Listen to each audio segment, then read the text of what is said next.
ముత్యాలు ఎలా ఉన్నారు? ఖచ్చితంగా బాగానే ఉంటారులే గానీ, నిన్న ఏఈఎల్పీ అంటే ఏంటో చెప్పాను కదా! ఈరోజు మా కాలేజీలో ఎన్ని యూనిట్లు ఉన్నాయి? ఏ యూనిట్ నుంచి ఏ నేర్చుకుంటారు?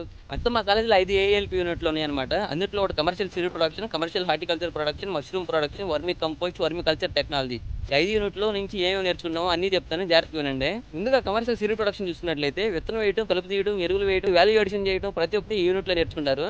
కమర్షియల్ హార్టికల్చర్ గురించి మనం మాట్లాడుకున్నట్లయితే పండ్ల మొక్కలు, కూరగాయల మొక్కలు, అలాగే ఔషధ మొక్కలు, సుగంధ ద్రవ్య మొక్కలు, అలాగే మురింగ పౌడర్, వాల్యుయేషన్ చేయడం ప్రతి ఒక్కటి ఆ యూనిట్లో నేర్చుకుంటారు. అది మష్రూమ్ ప్రొడక్షన్ వచ్చేసరికి గ్రాస్ కటింగ్, స్టెరిలైజేషన్, అలాగే మష్రూమ్ ప్రొడక్షన్, హార్వెస్టింగ్ ప్రతి ఒక్కటి పుట్టగొడుగుల సాగులో మొదటి దగ్గర నుంచి చివరి వరకు ఏ ప్రక్రియలు జరుగుతాయి ప్రతి ఒక్కదానికి అవగాహన కల్పిస్తారు.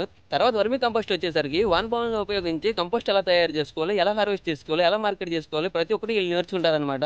తర్వాత వర్మి కల్చర్ టెక్నాలజీ వచ్చేసరికి వీళ్ళు కూడా సేమ్ వానపాములను ఉపయోగించి కంపోస్ట్ ఎలా తయారు చేయాలి, వర్మి వాష్ ఎలా తయారు చేయాలి, ఘనజీవామృతం, ద్రవజీవామృతం, పంచగవ్య ఇవన్నీ ఎలా తయారు చేసుకోవాలో కూడా ప్రతి ఒక్కటి వీళ్ళు స్పష్టంగా నేర్చుకుంటారు. ఇప్పుడు అగ్రికల్చర్ అంటే ఇంట్రెస్ట్ ఉంటే సబ్స్క్రైబ్ చేసుకోవడం మాత్రం మర్చిపోకండి. నెక్స్ట్ వీడియోలో మళ్ళీ కలుసుకుందాం. ఉంటా, బాయ్.